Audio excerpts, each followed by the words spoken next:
Here's something almost nobody realizes before they pick a side in this argument. The Doberman has Rottweiler in its blood. When a German tax collector sat down in the 1890s to invent the perfect protector, one of the dogs he reached for to build it was the Rottweiler. So this famous rivalry isn't really two enemies squaring off. It's a family argument. On one side, an ancient, heavy, battle-worn grandfather of a breed. On the other, its faster, leaner, younger descendant, bred to do the same job at twice the speed. Understand that one fact, and the entire question of which is better suddenly makes sense.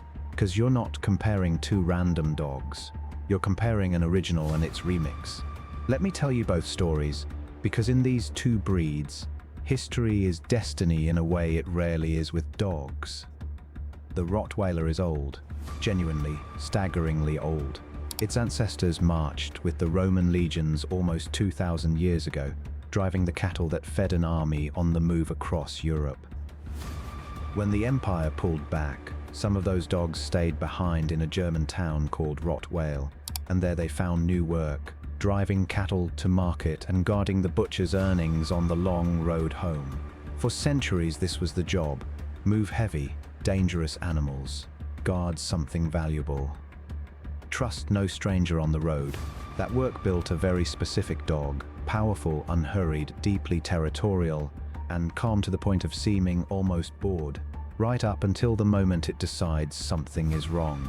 The Rottweiler doesn't rush. It was never bred to rush. It was bred to be an immovable object that happens to also be a devoted family dog when the gate is closed and the day is done. The Doberman is the opposite of old. We know almost the exact year it was born, and we know the man who made it. Carl Friedrich Louis Doberman was a tax collector in Germany, and by some accounts also ran the local dog pound and did night watchman work, which meant he spent his life walking into hostile places carrying other people's money. He wanted a dog at his side that was sharper and faster than anything that existed, a personal bodyguard built from scratch. So he blended breeds together, and the Rottweiler was one of them, along with sleeker, quicker dogs that gave the mix its speed and its edge. What he ended up with was revolutionary. A protector with the seriousness of a guard dog, but the athleticism of a sprinter and a mind so quick consistently ranks among the smartest dogs alive.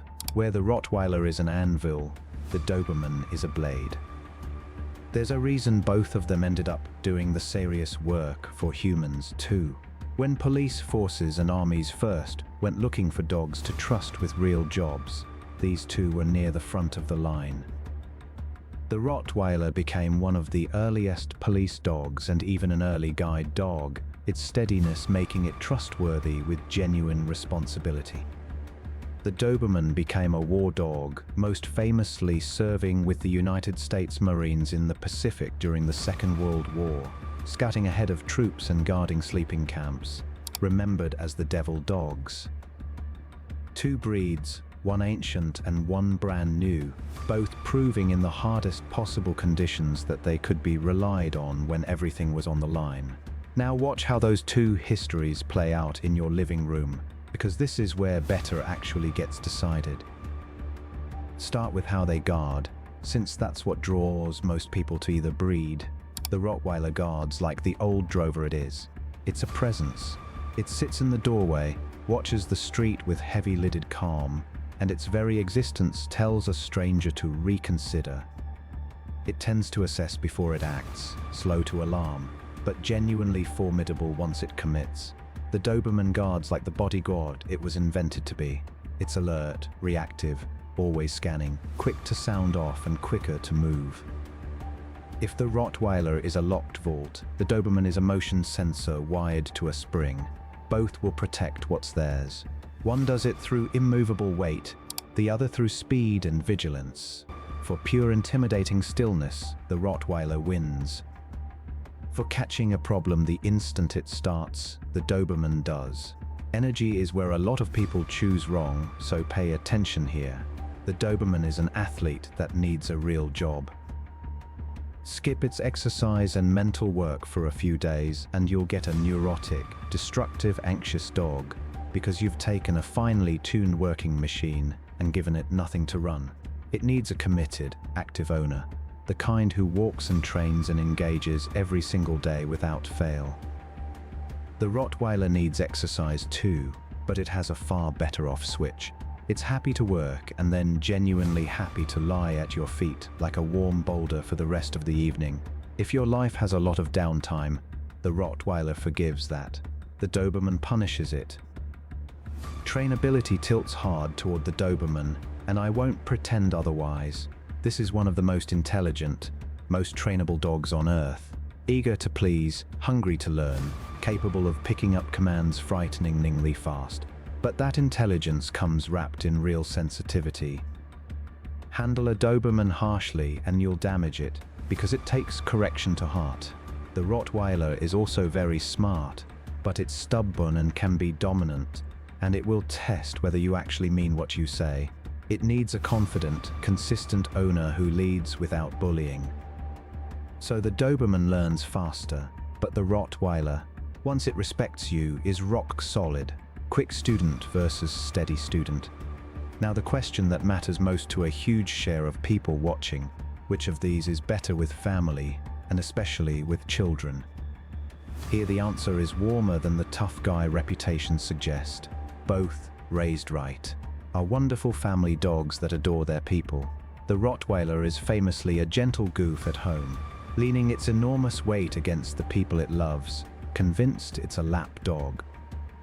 The one caution is simply its size and power around very small children, not from any meanness, but because 100 pounds of affection can knock a toddler flat by accident. The Doberman is intensely bonded, often attaching so hard to its family that it follows you room to room, the reason people call it a Velcro dog. It thrives woven into the center of family life and struggles when left alone too long. Both love deeply. The Rottweiler loves like a heavy, steady anchor. The Doberman loves like a shadow that can't bear to be more than a few feet from you. I have to talk about health honestly, because it's part of what better means over a lifetime, and neither breed gets a clean bill. Both can suffer hip problems and both carry a shadow over the heart. The Rottweiler is prone to certain cancers and heart conditions and generally lives a shorter life, often only 8 to 10 years. Which is a real heartbreak for so much dog. The Doberman carries its own serious burden, most notably dilated cardiomyopathy, a heart disease that strikes the breed hard, along with a bleeding disorder called von Willebrand's. Loving either of these breeds means going in with your eyes open, choosing a breeder who health tests their lines, and accepting that the vet is going to be part of your life. There's no dodging this one for either dog. So after all of that, which is actually better? I'm not going to leave you with a shrug, because there is a real answer. It just has two names on it depending on who you are. If you want a lower maintenance powerhouse, a calm and confident deterrent that guards through sheer imposing presence, that can handle a quieter household with normal downtime, and that turns into a big affectionate goofball behind closed doors, the Rottweiler is the better dog. It asks for a firm, confident owner, and it gives back steady, unshakable devotion. For the average committed family that wants a serious protector without a full-time exercise obligation, I'd hand it to the Rottweiler. If you are an active, engaged owner who will pour daily exercise and training into a dog, who wants an athletic, lightning-quick, endlessly trainable companion that bonds to you like a second skin and reacts to trouble before you've even noticed it, the Doberman is the better dog, and nothing else. Quite scratches that itch. It demands more of you every single day, but in the right hands it's arguably the finest personal protection companion ever created, which makes sense, because that is the exact thing it was invented to be. Here's the truest way I can put it. The Rottweiler is the better dog for the person who wants a guardian they can also relax with. The Doberman is the better dog for the person who wants a partner they'll work with. One was built by 2,000 years of moving cattle and guarding the road. The other was built in a single lifetime by a man who needed something faster to walk beside him into danger. Neither one is a beginner's dog. Both will love you with everything they have, and the moment you honestly answer whether your life has more stillness in it or more motion, you'll already know which of these two the right one is for you.